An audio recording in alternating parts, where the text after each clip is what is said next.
No, it's not true that the customer is always right. We've all encountered them, the demanding, the rude, the seemingly impossible customers. But guess what?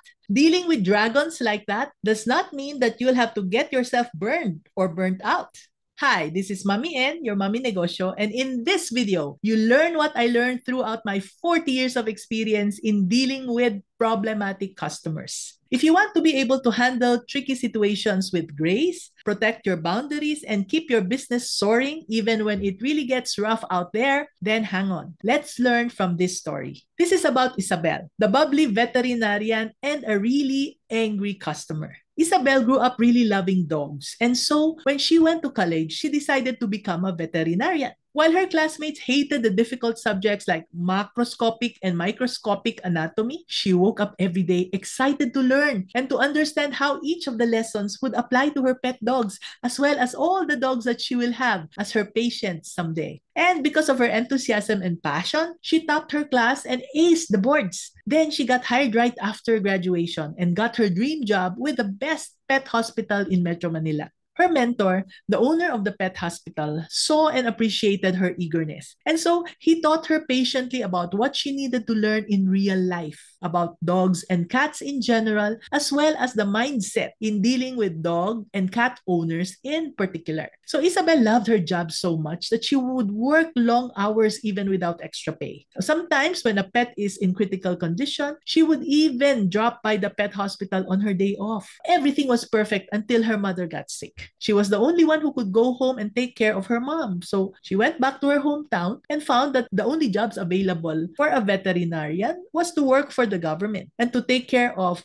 cows, pigs, goats, but not dogs. So instead of getting a job, she decided to convert part of their garage into her own pet clinic. Now, this was in 2019. And so when the pandemic hit and people started to take care of pets, her clinic became very busy. Everything went well until one day, the young daughter of the city mayor brought her sick corgi puppy to her. Now, when Isabel saw the puppy, she almost cried. It was very clear that this puppy has been neglected. It was the maids that were left in charge of the puppy, and they treated her just like they would treat aspins, the local dogs that they are used to. Of course, what do they know about corgis? Corgis are a breed that needs special care. They did not know this, and therefore, when this puppy was brought to her, there was nothing that she could do anymore. So when the corgi died in Isabel's arms, the mayor's daughter was very frantic. She became so violent that she wailed so loudly and shouted at Isabel, blaming her for killing her corgi. She said, "You're so stupid!" And she made so many threats towards her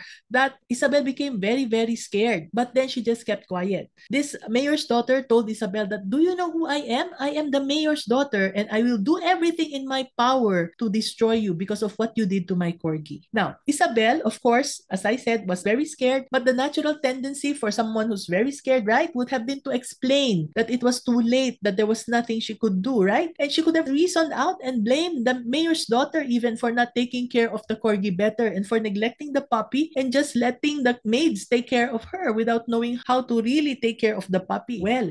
So Isabel also loved dogs, of course, and seeing a neglected puppy die in her own arms, it was also heartbreaking for her. So she was feeling so many things at the same time. But then she knew from her training that one wrong move could have turned the situation into a fiery mess. It would have caused her to lose her business permit even, and even her own credibility because the mayor's daughter was very powerful. Her own credibility as a vet was at stake. And therefore, she thought about it and she just kept quiet. And instead of blaming the mayor's daughter back, what she did was take a deep breath. What she wanted to do was to justify her own actions. But then she remembered that her mentor taught her about the stages of grief, and that the tendency for people who would lose a loved one was to find someone to blame. That was very natural. And she was also trained and taught by her mentor not to take the words or the actions of the patient's owner or the master of the pet, not to take these actions or the words personally, and not to even reason out, especially not to fight back, because this reaction of the customer is temporary and it is normal. So Isabel just again took another deep breath and she thanked God for the mentor because she remembered her mentor at that moment. Thank you, Lord, she said, that I have this mentor who taught me how to handle this lady. So she listened to the lady calmly, did not utter a word, and she allowed her to stop and wail and blame and shout. And then eventually, the mayor's daughter finally calmed down. Isabel now acknowledged her feelings, said, I know it's really painful, ma'am.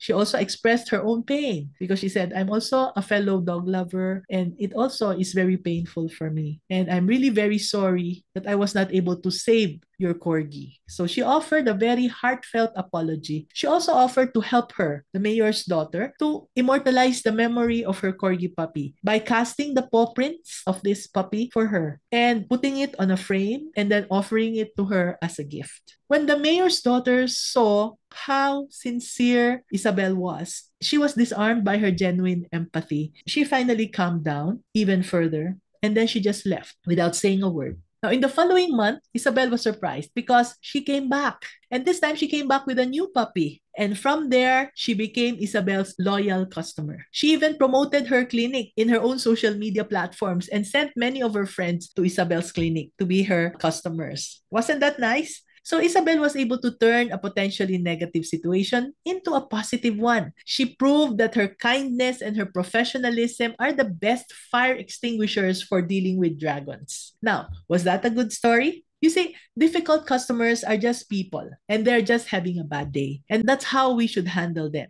To handle them like a pro, we should remember that they are not always right, but proving them wrong will never help. Of course, the mayor's daughter was not right, but then why should you prove her wrong? Her puppy died in your arms, so what do we do instead? This is the technique. Remember this. Number 1, stay calm and professional.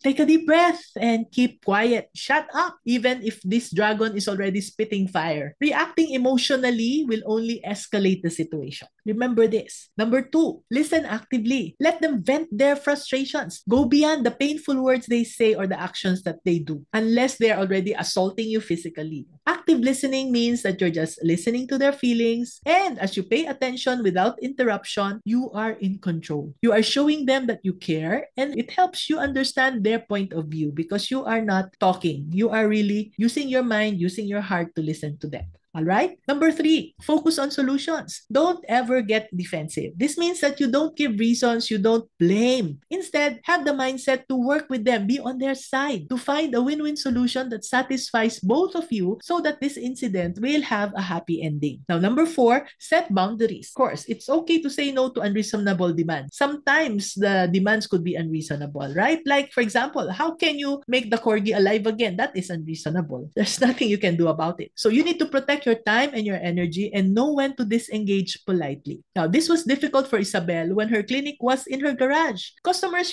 would come and bring their pets to her at any time of the night for emergencies. It did not only disturb her sleep because if it was just her, Isabel would be okay, but it disturbed her mother as well. So, when her customers increased, what she did to set boundaries was that she moved her clinic to another part of the city. And eventually, she grew her clinic to be a pet hospital and hired other vets to work with her. Number 5, don't take it personally. I'm repeating this. Don't take it personally. Always remember that when you have angry customers, their anger is usually not about you. Don't let their negativity affect you. Remember too that allowing them to vent their feelings, they will calm down in less than an hour if you do that. It's temporary. So, have you had an experience with a difficult customer?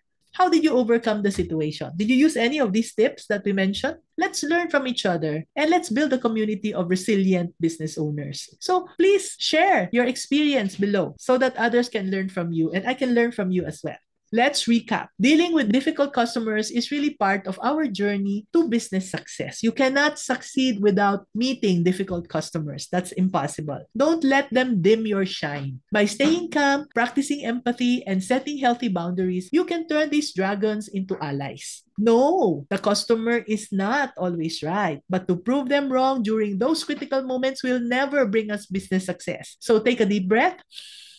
And remember that you've got the strength and wisdom to handle any situation. Keep your spirit high and your business soaring. I hope this was helpful. And if you learned something today, and if you haven't done so, please sign up to our newsletter below so that you will get first dibs to more free business lessons delivered straight to your inbox. So, see you again soon. This is Mommy and your Mommy Negosyo saying, be business-minded, Pinoy!